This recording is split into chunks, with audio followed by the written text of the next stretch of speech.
day everyone, especially to you ma'am. I am Christine Mariz Asagayan with my co-reporter Miss Carmela T. Cadilinia with a course of Bachelor of Elementary Education, major in General Education too. So today we will be discussing the lesson 15, collaboration, with a learning objective, design collaborative activities that will encourage involvement, interdependence, and a fair division of labor among students. So let's define first what is collaboration. So collaboration is the process of working together to achieve a common goal. In teaching, the common goal is always improve learner outcomes, wherein the students actively work with each other and with an educator in an active group learning environment.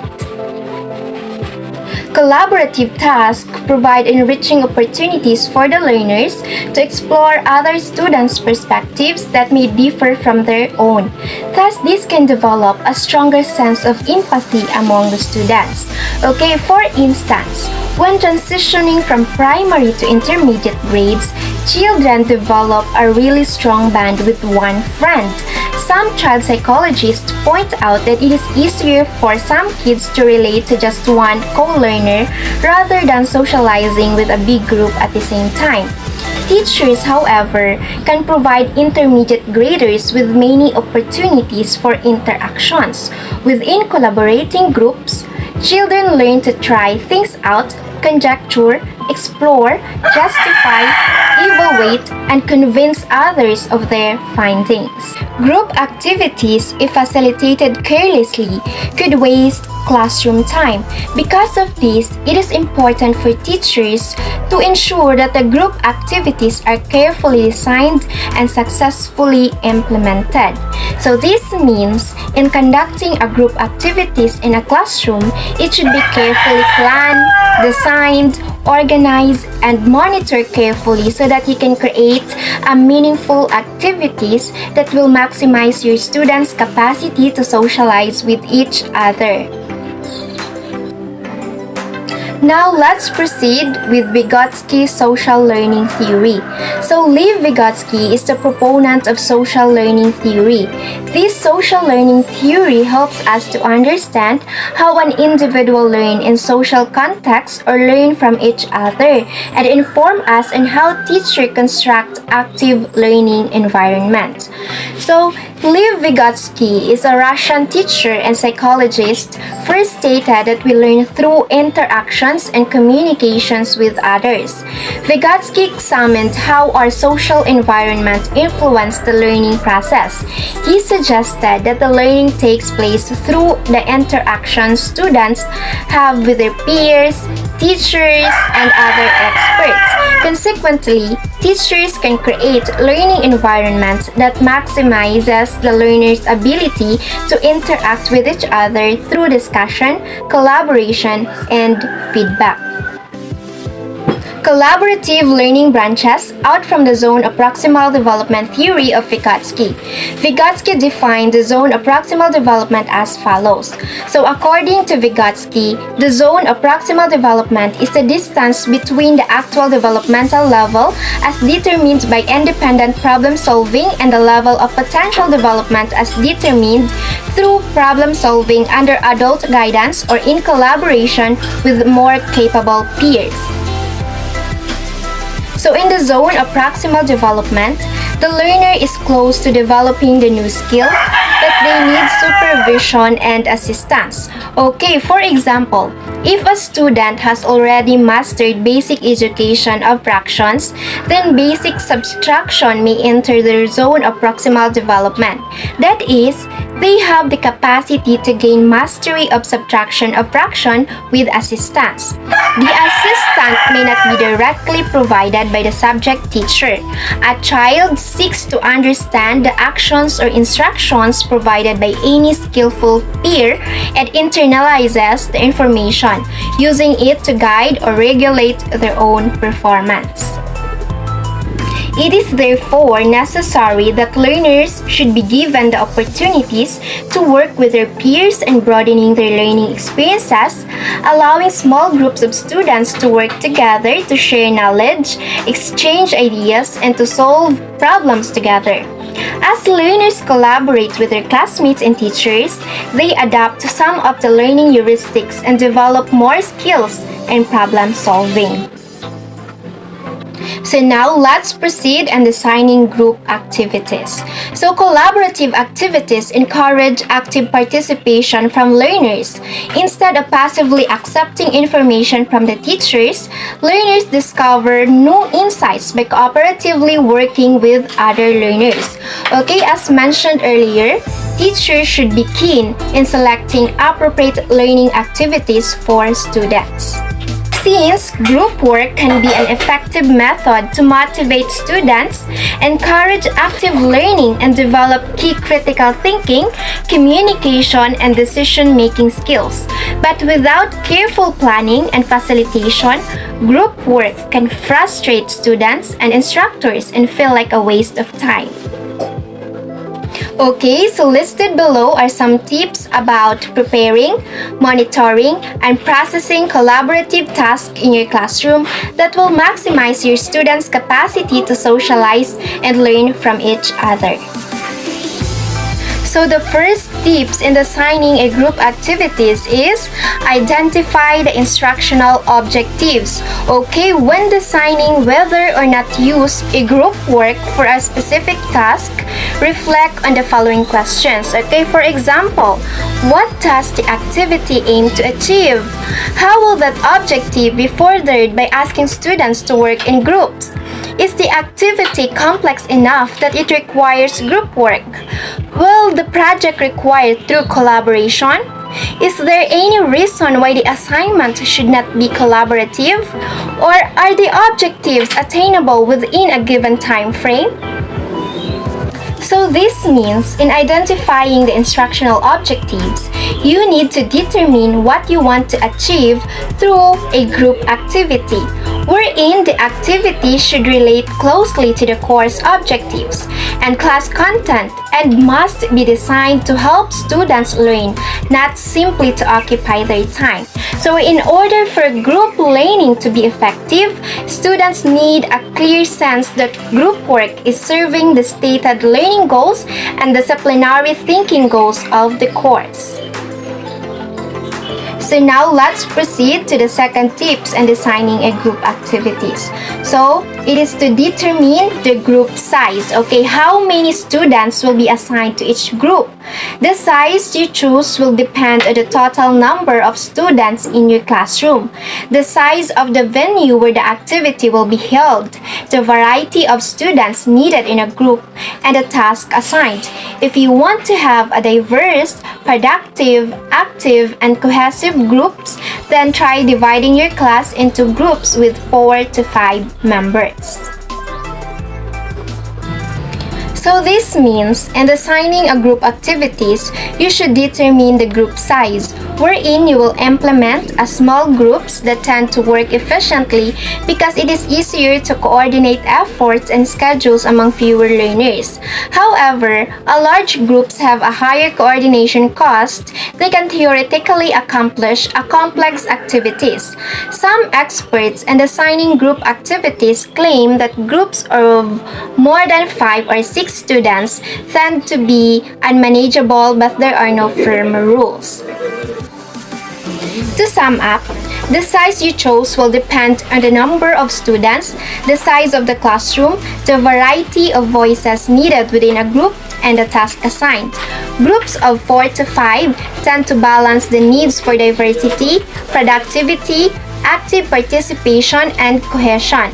The less skillful the group members, the smaller the groups should be.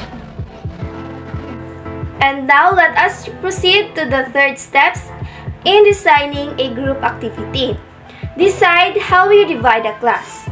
Group work can be an effective method to motivate students, encourage active learning, and develop key critical thinking, communication, and decision-making skills. But without careful planning and facilitation, group work can frustrate students and instructors and feel like a waste of time. And now let us all read, decide how will you divide a class. The fastest way to group students is to divide a class based on proximity. You might also want to randomly assign students to groups by counting off and grouping them according to number. Another idea is to let students get a piece of chocolate from a basket of different chocolates and group students according to the flavor they choose. So, some students might be better at contributing after they have had time to digest material, while others might be better at thinking on spot. Other students will differ to others in large groups but actively contribute in pairs. And also, students work best together if they know or trust each other, at least to some extent. Even for brief groups, activities have students introduce themselves to their group members before attending to their task. For longer periods of group work, consider introducing an icebreaker or an activity designed specifically to build a sense of teamwork. And also, in deciding how will you divide a class, you may also strategically assign them into groups instead of randomly assigning them. And prepare a list with names, prevailing attitude towards the subject. Divide the students accordingly based on this list. Make sure that each group has a good mixture of personalities. And last is other possible factors that you should consider include gender, race, ethnicity, and behavior. So the first step is give a team building task before assigning the actual task. So let us all read. Give a primarily task that will help each student establish a good rapport with his/her group. These primary activities should be designed in such ways that our positive relationship will build and mutual respect between and among members will be established. You may prepare a simple activity like asking each other to answer questions about his or her favorite foods, books, places, or hobbies. Students will be given the opportunity to find connections, things they have in common and with another. So take note to feel free to move this part if the class is already bonded and cohesive. So assigning group tasks that encourage involvement, interdependence, and a fair division of labor. These group members should feel a sense of personal responsibility for the success of their teammates and realize that their individual success depends on group success. So this also refers to this as positive interdependence and argue that this type of cooperative learning tends to result in learners promoting each other's success. Knowing that peers are relying on you is powerful motivator for group work. Also, come up with a consensus, randomly select one person to speak for the group, or assign different rules to group members so that they are all involved in the process. So, for example, recorder, spokesperson, or summarizer. Now let us proceed to the 5th steps in designing group activities. Delegate a specific task to each members of the group. So, how do you get students to participate in that task? Come up with a task wherein different rules are assigned to group members so that they are all involved in the process. Each members should feel responsible for the success of their group mates and realize that their individual success depends on the group success. If a student feels that other people are relying on them, then he and she will be motivated to accomplish his or her part of excellence. So, some students might be better at contributing after they have had time or to digest materials, which others might be better at thinking on the spot. Other students will differ to others in large groups but actively involved in pairs.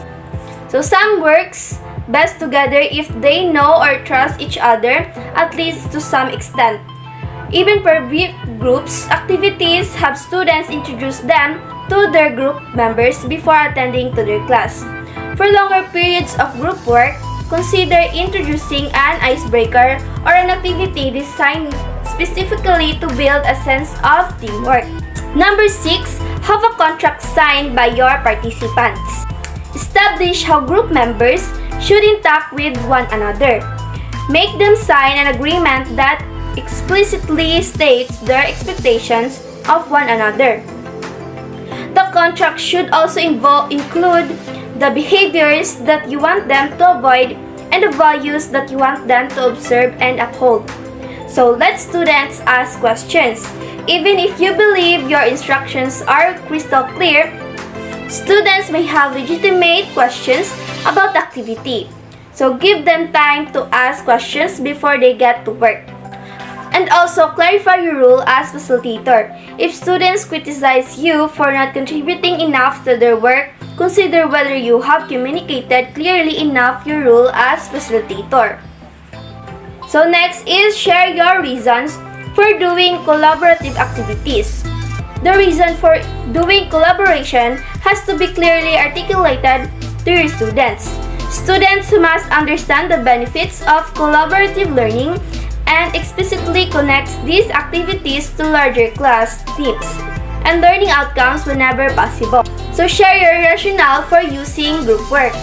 Students must understand the benefits of collaborative learning. So it connects ideas, raise scores and content and objectives. Recognize that groups might not come up with ideas you intended them. So connects the ideas, raise scores, content, and objectives. Recognize that groups might not come up with the ideas you intended them to. So be willing to make your lecture plans flexible. Whenever possible, look for connections between group conclusions and the course topic. However, be aware that misconceptions or inaccurate responses need to be clarified and corrected either by you or by other students. The next steps is to give your instructions clearly. Giving instructions is not something that you can take for granted. Giving a clear set of instructions contributes to good performances of students in an activity. Failing to do can lead to a huge waste of time.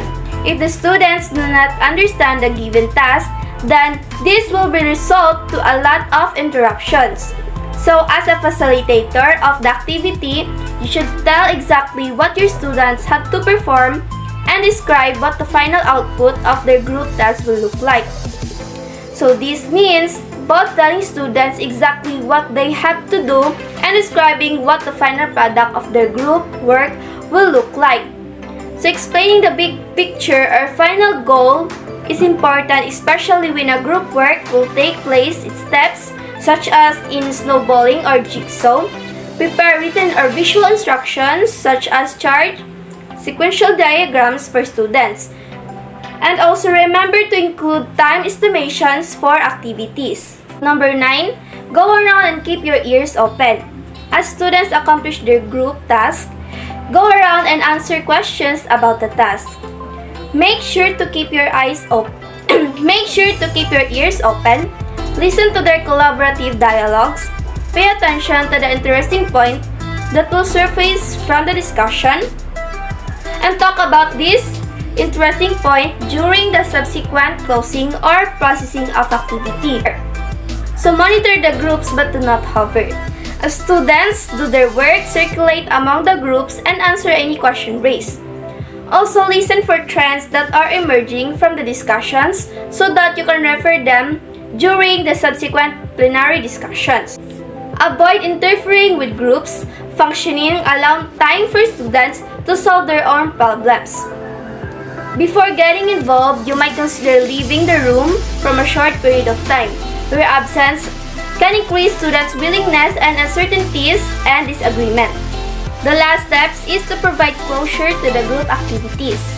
Conclude that activity by having a session wherein students give a report. You can ask each group to give an oral report or submit a written report. The reporting should revolve around their insights. You may also ask them to reflect on how they perform in the group. This will also give you an idea of their perceptions about group work. Relate these points raised to your current lesson and the objectives of the activity. So students tend to do what to see how their work in small groups was useful to them or to contribute to the development of the topic. You can end with a plenary session in which do group reporting. Effective group reporting can make the difference between students feeling that they are just going through their paces and the sense that they are engaged in a powerful exchange of ideas. So it can be done through oral reports or handwritten reports. In oral reports, have each group give one idea and rotate through the groups until no one ideas arise. And that's all for our discussion about collaboration. Thank you for listening.